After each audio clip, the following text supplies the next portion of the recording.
Hello, everyone. Thank you for joining us for the Introduction to the MBTI Global Assessment webinar today. You may see a note on your screen hopefully you can hear me, but if not, audio is best served through dialing in on your telephone. And there's an audio drop down in the GoToWebinar panel. So go ahead and dial in, but hopefully you can hear us. So my name is Kat Duco. I'm the Business Development Manager in the Asia Pacific region, and I'll be presenting alongside Dr. Martin Bolt, who is our Senior Director of Professional Services. Today's webinar is going to run for about 30 minutes, and during the webinar we're going to provide you with a brief review of the MBTI assessment and why the global assessment was developed. We'll also give you an overview of the new global questionnaires, the new probability index that replaces the preference clarity index, as well as review some new manuals and support materials for the global MBTI tools. We will allow time for questions at the end, so if you think of any questions during the webinar, please go ahead and post them through your GoToWebinar dashboard. You should see a questions drop down where you can post your questions, and we'll get to them at the end of the session.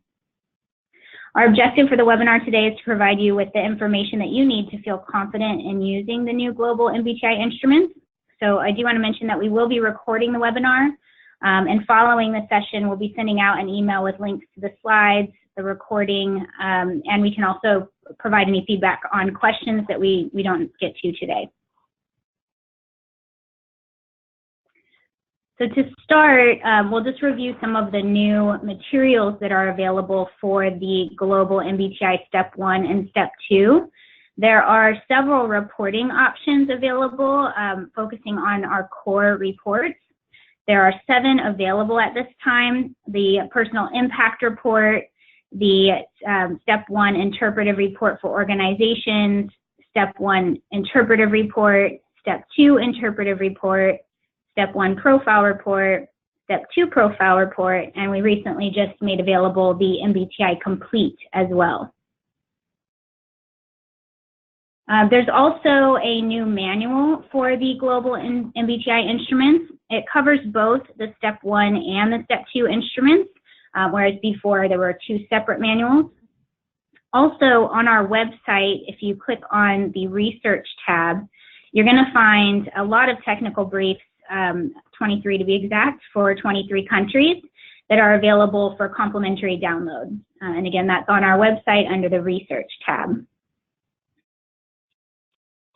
Also being released are a series of support materials, and currently we have the Understanding Your MBTI Step 2 Results booklet available in the global version. We'll also be releasing additional support materials in the near future. For respondents or for your participants, when you use an online global MBTI report, there's now this new respondent dashboard that's available, which you can request to be enabled for your participants after verifying their types.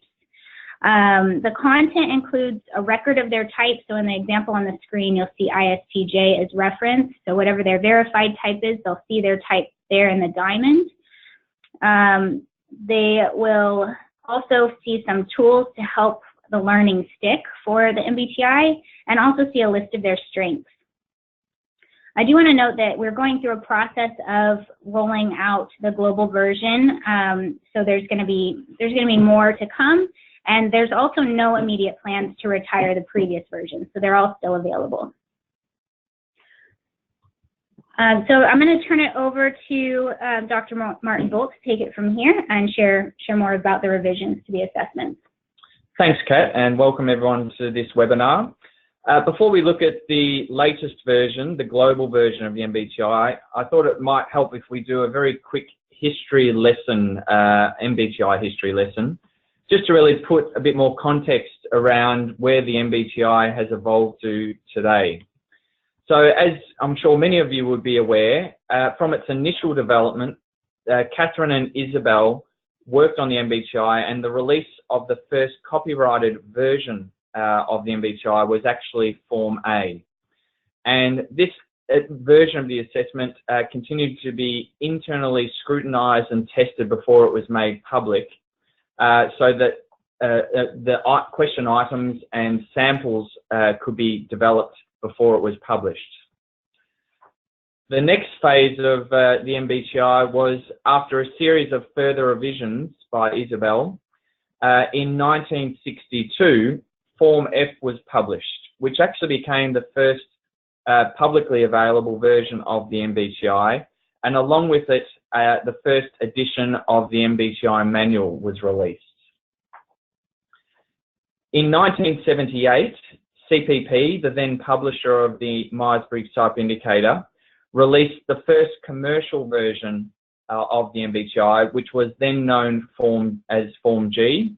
And for any of our long-standing users of the MBTI, Form G may have been one of the first versions that you encountered or started using. Moving along in time, by 1982, the first qualifying or certification program was delivered, where people without having full registration as psychologists were able to learn about and qualify to use the Myers-Briggs Type Indicator. In 1985, there was further research undertaken to publish the second edition of the MBTI manual. And in 1989, the European distributor of the MBTI, OPP, began running the first qualification programs in the UK, and a British version of the MBTI manual was also developed. It's also interesting to note that around the same time, APP, the Australian Psychological Press, was one of the first distributors of the MBTI in our part of the world, and continued to build that distribution into Asia throughout the 80s and 90s. In 1998, a significant research activity was undertaken where a representative sample of the UK of approximately 1,500 people was used to develop a UK version of the MBTI instrument, along with a manual supplement. In the same year, CPP published Form M, which was based on a representative sample of the US population. And as I'm sure many of you who have been using Form M would be aware of, Form M was based on using a technique called item response theory scoring to establish which question items would be used in the MBTI instrument, along with how to generate the scoring. And a updated version of the manual was also released at the time of Form M. Moving into the 2000s, Form Q was developed and released, and Form Q was the version that offered the Step 2 facets part of the reporting. And as again, for those who have been using Form Q, you'd be aware that the Step 2 version provides results not just for the Step 1 reported type, but also results on 20 facets. In 2004, a European version was released for the Step 2, which again built on the established work for Form K. And then from 2004 onwards, a number of developments and improvements were made to enhance the usability of the MBTI. For example, multiple translations were developed, which resulted in over 27 different translations of the assessment and reports and supporting materials. And these versions and translations for Form M and Form Q are still available today. Also in 2014 to 2016, there was some updating of the look and feel of the MBTI reports and resources so that it had a more modernized representation, and also to have more accessible language. So where we find ourselves is that in 2018, the tradition of working and further enhancing the MBTI resulted in the global MBTI assessment. So the new global Step 1 assessment is now being released, along with an updated Step 2 version of the instrument known as the Global Step 2 Assessment. Both of these versions of the instrument have been developed using samples of global population and therefore are suitable for use by wide audiences and just about anyone in the world. They're based on a much larger sample size than the previous samples that were used in Form M and Form Q, which then has helped improve the statistical validity of the instrument. This, I'm sure you can see by looking at the various stages in the history of the MBTI, represents a lot of hard work from many people over many decades to build and get the MBTI to where it is today. And for the most recent work on the global version, this was led by our company's head of research, Dr. Rich Thompson, along with his academic relations team. So what are some key components about the updated global vision and how did it come about? So the Myers-Briggs company had two overarching goals for the MBTI in this revision, and that was to preserve the integrity of the MBTI assessments. The MBTI has a long-standing and rich tradition and reputation for providing an accurate measure of people's personality types. So in looking at the global version, there was a big focus on building on this tradition of the previous MBTI assessments. But there was also a big focus on improving the accuracy and usability of the MBTI. So more specifically, our company sought to update and collect more representative and modern samples of people using the MBTI from the wide range of countries around the world where it's being used. We also looked at using a more up-to-date statistical model around the consistency of type theory, and to also support this by further data analysis using the same scoring routine globally rather than different scoring methodologies that had been used in different parts of the world, so that the scores that we get from the MBTI in the global version can be compared against continents and languages. All of this information is found in the latest version of the MBTI Global Manual.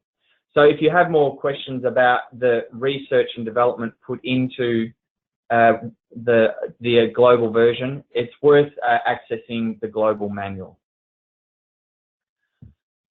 So what are the origins of the question items that appear in the MBTI Global Assessment?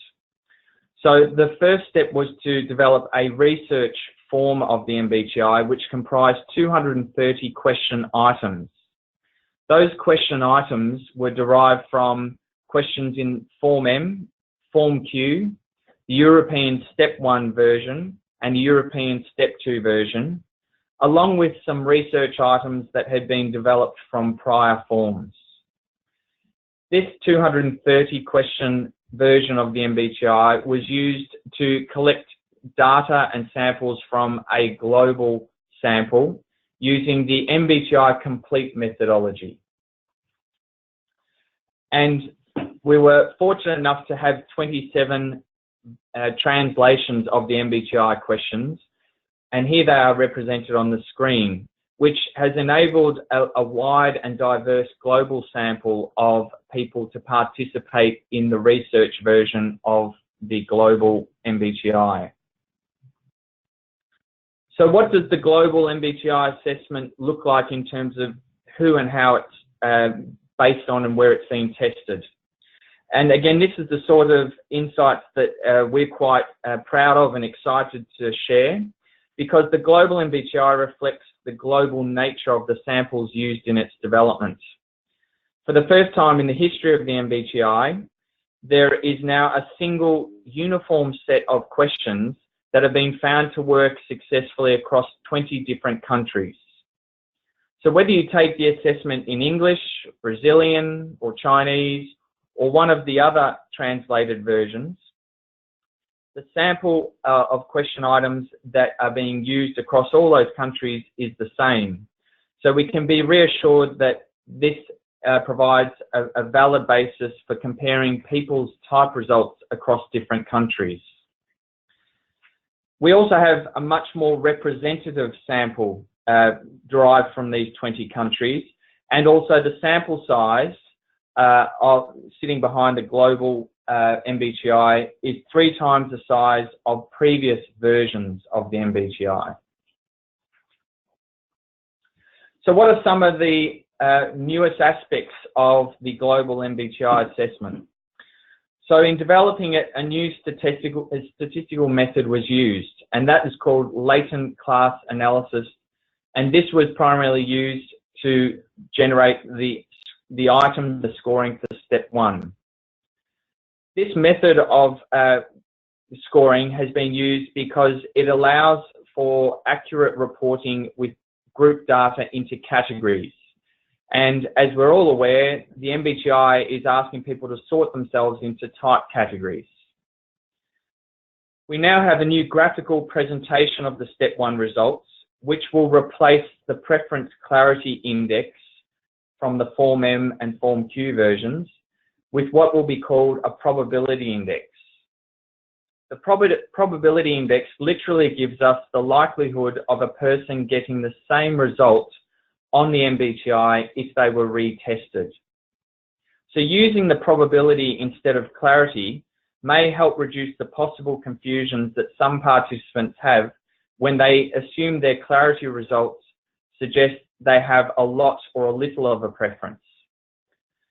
And the responses now in the global version basically show how high the probability of a certain preference for a person, and it's rated along the lines of somewhat through to very likely.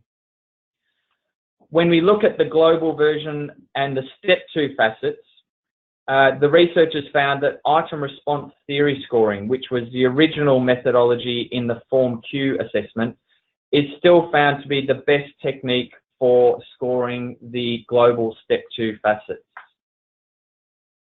So if we were to put one of the set of results for the global report alongside the current Form M results, this is what we would see. So on the left, we have the global MBTI report using the probability index for the step 1 reporting.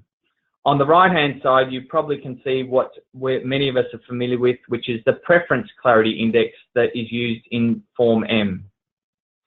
The key differences here is the probability index in the global version uses a scale of 50 to 100 on either side of the dichotomy, which is designed to be more meaningful for those of us as practitioners when we're using the results or explaining the results to our clients. There's also new language in the global version to reflect this probability index.